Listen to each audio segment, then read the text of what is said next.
All right, hello students.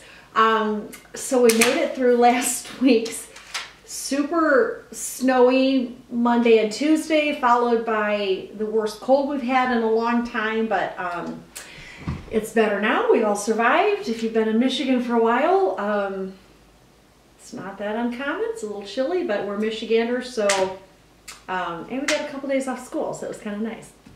Doesn't really affect our online classes, but I know it affected some of your guys' classes. If you're in clinicals already, I was talking to some of your professors that I'm friends with, because we have the same thing in nursing is what do you do about clinicals? So we have to shut down clinicals because by contract, if the university is shut down, then we don't have contracts for our preceptors and clinical sites, so it gets a little tricky because you guys have to all get your clinical hours in and stuff, but we'll work all that out. So, okay, nice job last week. Really good discussion on the discussion boards. I read all of them. I don't always have a chance to comment on all of them. I try to, when I'm reading through them, I try to make some little quick comments here and there. But I am reading all of them. I do keep track of who's posting and then how often you guys are responding to somebody else's, just so you get all the points for the discussion board. So make sure that you're still doing that. So really good conversations last week. This week is week 5. The good news there, this is our halfway point. So this is only, it's really 10 weeks. We do have spring break in the middle there. So it's 11 weeks total, but that 1 week we don't have. So really, after this week, you guys are halfway done with this course. So that's good news. And hopefully you're learning a lot. I hope this is building a really good foundation for your practice, and to think about some things that are just beyond anatomy, physiology, pathophysiology, pharmacology, really to think about health in a bit more of a broad global sense. So this week we're going to go over chapters 8 and 9 in your textbook, and we're really going to start looking at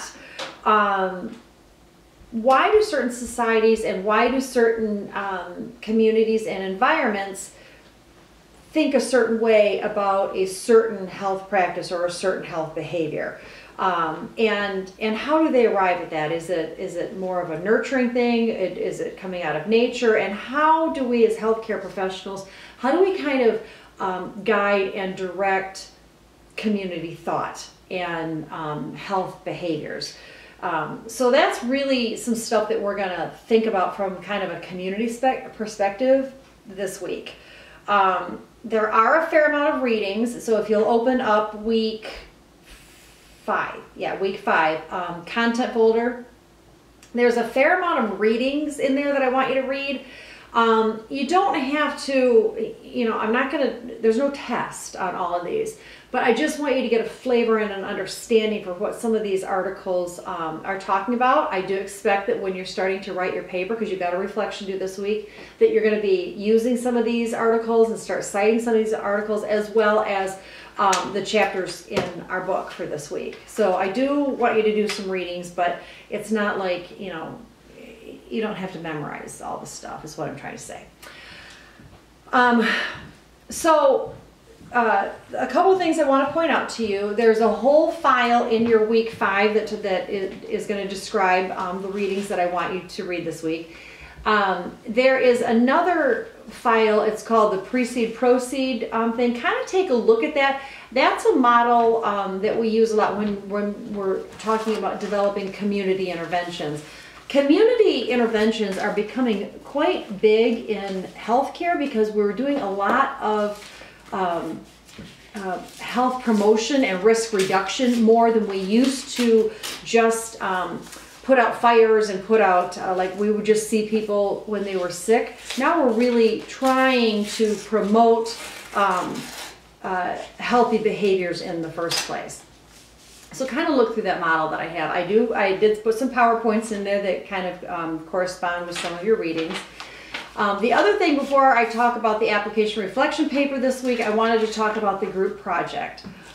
So if you've noticed in the syllabus, there is a big group project due at the very end of the course. So we're going to start looking at that at weeks 9 and 10. However, need you to start putting your teams together now. No more than 4 people in a group, no less than 3. So I would start reaching out to people. Hopefully you guys have started getting an idea on discussion board of people that have similar interests, people that are viewing some of the things we've talked about maybe from a similar perspective as yours.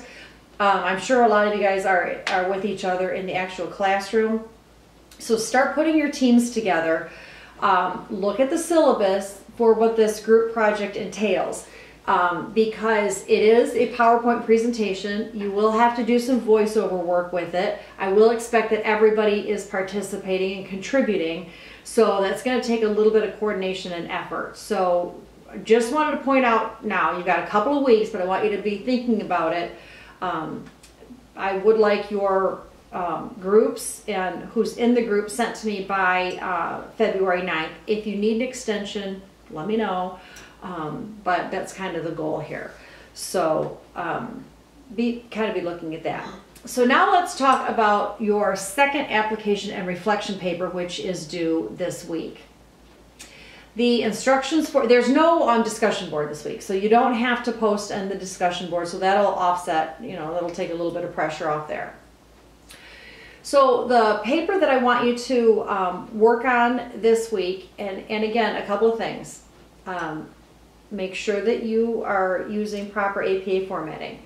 The paper itself should be around 2 to 3 pages, not including your title page, not including your reference page. So make sure that you're clear and concise, but this is not a thesis. Just give me a clear, concise paper. Another thing that I want you to do, the rubric is right here, but I don't want you to say, like, number 1, what have you done or could you do to change negative coping? That should not be your heading. You should title your paper with whatever change you're going to be talking about. And the whole premise of this week's discussion is what are your personal stress and coping mechanisms? That's really the crux of what we're looking at this week. So come up with your idea, then you're going to title it, and then I really want you guys to focus on some APA headings, because that helps a ton when you're writing a paper, is to put a heading in there. But it's not the same thing as the question that's in the rubric. So for example, let's say my personal stress and coping mechanism is to comfort food. I like to eat. When I'm stressed and upset, I like to eat. So the negative stress of the coping mechanism. So the title of my paper might be something about stress eating or binge eating or comfort food or something like that. And then the heading might be the negative effects of coping. And then I might start, in that paragraph, I might start talking about it has led to increased weight gain, blood pressure, sedentary lifestyle, blah, blah, blah. And then in the next part of your rubric, it says, it talks about what influenced the development or the change in your health risk behavior. Then you might want to label this next section, whatever, like, active lifestyle, or somebody that you look up to and that you want to be like that person, or maybe it was peer pressure, maybe it is advertising that on TV for gyms or a certain body look or something like that. Whatever it is, maybe you got lab results back from your physician and found out that your cholesterol was high, and that was a scare. So something like that. Then that would be the next thing, like that you would label, and then you would write that paragraph based on, hyperlipidemia scare or something like that. So that's really how I kind of want you to format that. And then number 2, what could you have done to change the negative coping? So then, like label it. So you wouldn't label it, what have you done to change negative coping mechanisms? You would label it as the workout plan, the weight loss plan, the improved diet regimen, something like that. So your readers know now that you're moving into another phase of the paper, but you're not actually just listing each question that's there. Does that make sense? I've gotten a couple of questions about that, which is why I'm bringing it up right now. So that's what I want you to do. I want you to send that to me. You'll upload it right there. It's worth 100 points, so do a good job on it.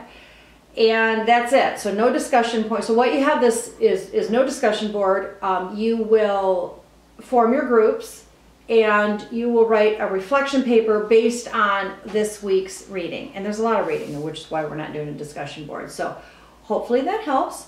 More good stuff. A lot of you, I'm guessing, when you begin your practice as PAs, that you will be working in like community areas and health promotion, because this area of medicine is just booming. So hopefully you'll learn a lot this week. If you have any questions, let me know. I'm here to help.